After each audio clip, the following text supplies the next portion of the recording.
اچھا ویسے بھی ایکٹنگ میں تو چلیں آپ حادثتاً آ گئے, پھر یہ ایکٹنگ سے رائٹر بننے تک کا سفر. یار نہیں, ایکٹنگ میں آیا تھیٹر میں, میں نے 2 سال پہلے کی. رائٹر میں بنا تھا اپنے پہلے ڈرامے جٹ اینڈ بانڈ سے جو میں نے تھیٹر میں کیا تھا, اور اس کی وجہ یہ تھی کہ میرے پاس اس وقت اور کوئی رائٹر نہیں تھے جو ہمیں لکھ کے دیتے. میں کرنا چاہتا تھا ایک فریش اردو ڈرامہ, ٹھیک ہے, بائی لینگویج. اس زمانے میں بہت رواج تھا کہ آپ کسی انگریزی پلے کا نا, اگر آپ نے کامیڈی بھی کرنی ہے تو وہ انگلش پلے ہوگا, نیل سائمن کا ہوگا یا کسی کا ہوگا, اور آپ وہ کر لیں. اور پھر ان کی اڈیپٹیشنز ملتی تھیں یا ٹرانسلیشن ملتی تھی رادر. ٹھیک ہے, میں وہ نہیں کرنا چاہتا. میں نے کہا یار کوئی اپنا کام کرے نا جو آج کل کے مطابق سٹوری ہو. تو وہ پھر ہمارے استاد جو ہمیں اس کام میں لائے تھے وہ تھے زین احمد صاحب. وہ ان کے پاس میں گیا, ان کی والدہ سمینہ احمد جو ہیں وہ اس وقت فیملی فرنٹ کرتی تھیں. ہم اس تاڑ میں گئے تھے کہ شاید وہ ہمیں ڈاکٹر یونس بٹ صاحب سے لکھوا دیں گے. وہ ڈاکٹر صاحب تک تو بات ہی نہیں پہنچی. وہ زین کا اپنا ہی موڈ خراب تھا تو انہوں نے ہمیں تھوڑا سا کہا کہ نہیں وہ نہیں لکھ سکتے, لکھنا تو خود لکھو. اچھا.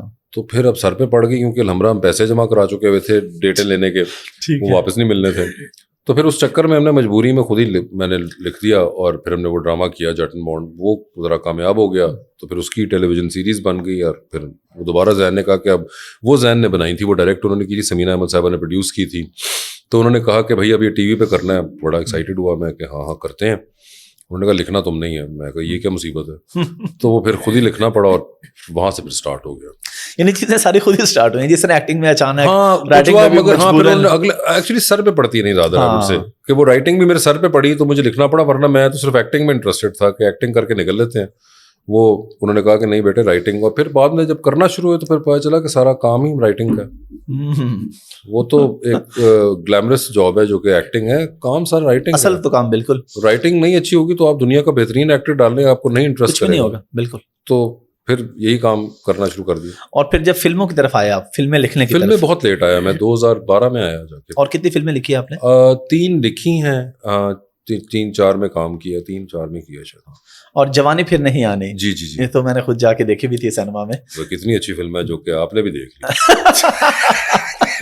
نہیں میں دیکھتا ہوں فلم, میں انگلش موویز نہیں دیکھتا. اچھا. حالانکہ پتہ نہیں کیا وجہ, بس مجھے انگلش موویز پسند ہی نہیں ہے. پاکستانی نہیں, وہ ایسی حرکتیں کرتے ہیں, ہم نہیں کرتے. نہیں, پاکستانی فلمیں تو مجھے بہت اچھی لگتی ہیں. اس پہ بھی ہم آگے آپ سے بات کریں گے. تو یہ آئیڈیا کیا تھا جوانی پھر نہیں آنی, اور اتنا سکسیسفل کہ آپ کو 2 بنانی پڑ گئی؟ 2011 میں مجھے آیا تھا ایک دن بیٹھے بیٹھے ایک آئیڈیا آیا 3-4 دوستوں کے بارے میں, اور میں نے اسی وقت مجھے یاد ہے ہمایوں سعید صاحب کو فون کیا تھا کہ یار یہ ایک آئیڈیا آیا تو اس کا ڈرامہ بناتے ہیں. یہ میں 2011 کی بات بتا رہا ہوں آپ کو. اچھا, آگے سے انہوں نے آئیڈیا سنا, انہوں نے کہا یار یہ ڈرامے کا آئیڈیا, سیریل چلتے تھے اس وقت, فلمیں نہیں بنتی تھی پاکستان میں اس طرح سے. تو انہوں نے کہا سیریل نہیں یار, یہ اس کی نا فلم بنائیں گے. اچھا, جب انہوں نے یہ کہا تو میں نے کہا یعنی کہ اب کچھ نہیں بنے گا, میرا سیریل بھی مارا گیا. تو خیر اس کے بعد بات آئی گئی ہوئی کہ پھر ایک اور فلم میں ہوں شاہد افریدی کے نام سے انہوں نے سٹوری ان لوگوں نے بنائی تھی. انہوں نے کہا اس کا اسکرین پلے لکھنا, میں نے کہا لکھ دیتا ہوں. تو وہ میری پہلی فلم ثابت ہوئی. اس درمیان میں ایک فلم فیسٹیول ایک ٹی وی پہ ہی ایک چینل نے کرایا تھا جس میں 3-4 پاکستانی پرانی فلموں کا ریمیک ہوا تھا ٹیلی فلمز کی صورت میں. ان میں سے 2 فلمیں, ایک ارمان تھی وہ میں نے ری رائٹ کی تھی تھوڑی سی, اور ایک میں نے پوری لکھی تھی, وہ تھی ابھی تو میں جوان ہوں. ایک پرانی فلم ہے پاکستانی, شاہد صاحب تھے اس میں, اس کا ریمیک ہوا اور وہ میں نے لکھا, ندیم بیگ نے ڈائریکٹ کیا تھا, ہمایوں سعید صاحب نے پروڈیوس کیا. وہ فلم کہیں انہوں نے, وہ کامیڈی فلم تھی, تو وہ ریمیک جو تھا وہ ٹیلی ویژن پہ تو چلا ہی چلا, لیکن اس سے پہلے انہوں نے کہیں جیو آئی تھنک نے بنائی تھی وہ, اور جیو نے اس کا ایک شو چلا دیا کراچی ایٹریم سنیما میں. ٹھیک ہے. وہ جب چلا تو وہاں پہ ہمایوں صاحب اور یہ سب موجود تھے, میں تو نہیں تھا, تو کوئی بہت اچھا ریئیکشن آیا, کامیڈی فلم تھی وہ. جس کے بعد انہوں نے مجھے فون کیا اور انہوں نے, ہمایوں صاحب نے مجھے کہا کہ یار میں نے فلم ابھی ہم نے چلائی اور بڑا ریئیکشن اس کا 200-300 بندہ جس نے بھی دیکھا اس نے آیا ہے, تو ہم نا وہ جو تو نے کہانی سنائی تھی ہم اس کو بنائیں گے کبھی. ٹھیک ہے. اس وقت میں ہوں شاہد افریدی ریلیز نہیں ہوئی تھی. ٹھیک ہے.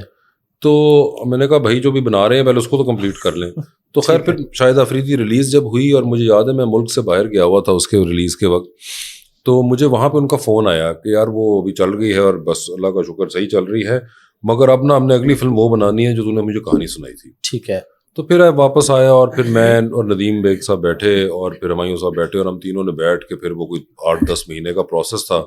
اس کے بعد پھر ہم نے جوانی پھر نہیں آنی کو شوٹ کرنے کے لیے لے کے گئے, اور بڑی اس پہ محنت تھی اس فلم پہ, بڑی سختی میں ہم نے بنائی. کیونکہ مجھے یاد ہے اس فلم کی ریکی کے لیے یہ ندیم اور ہمایوں گئے ہوئے تھے تھائی لینڈ, اور وہاں پہ ہمایوں صاحب کا ایکسیڈنٹ بھی ہو گیا تھا گاڑی کا, بڑا زبردست. ہاں, اور یہ 2-1 دن اسپتال بھی رہے تھے, اور تو اسے کہتے ہیں نا اس میں خون اور پسینہ دونوں شامل تھے. ٹھیک ہے. تو بس پھر خیر وہ فلم بنی, اور بنی بھی بڑے ایک جسے کہتے ہیں نا ٹینس انوائرمنٹ میں, کیونکہ اس سے پہلے میں ہوں شاہد آفریدی میں کچھ ایسا ہوا تھا کہ سنیماز بہت کم تھے جب وہ ریلیز ہوئی تھی 2012 میں, تو ہماری کچھ نا پیسے لاس بھی ہوا تھا. تو وہ جب اگلی فلم بنانے گئے تو وہ ایک کنسٹرینٹ آپ کے اوپر وہ پچھلی فلم کا آتا ہے. بالکل آتا ہے. تو وہ ہم نے, اور مگر میں اکثر یہ سم بات کرتے ہیں آپس میں کہ جس طرح ہم نے میں جوانی پھرنی آنی 1 بنائی تھی, وہ اس لیے بھی ایسے بن گئی کیونکہ اس میں ہم ساروں کی آپس میں بہت دوستی تھی, جس میں میں, حمزہ, احمد, ہمایوں, تو ہم میں سے کسی کا نخرہ نہیں تھا. وہ ہم بس کرتے چلے گئے ایز اے فرینڈز آپ کر رہے تھے اس طرح نہیں پروفیشنل, مطلب ویسے اپروچ ہماری پروفیشنل تھی ٹورڈز دا فلم, مگر وہ جو کچھ تام جھام کے نخرے آتے ہیں نا وہ ہمارے میں نہیں تھے, اور ہم بس کرتے چلے گئے. ہم 4 بندوں کا کوئی نہیں تھا. وہ خیر پھر فلم جب لگی تو وہ چل گئی, اور پھر پچھلی کسریں میں نکل گئی. اگلی والی تو ہم نے کافی سکون سے بنائی تھی جب دوسری بنائی تھی.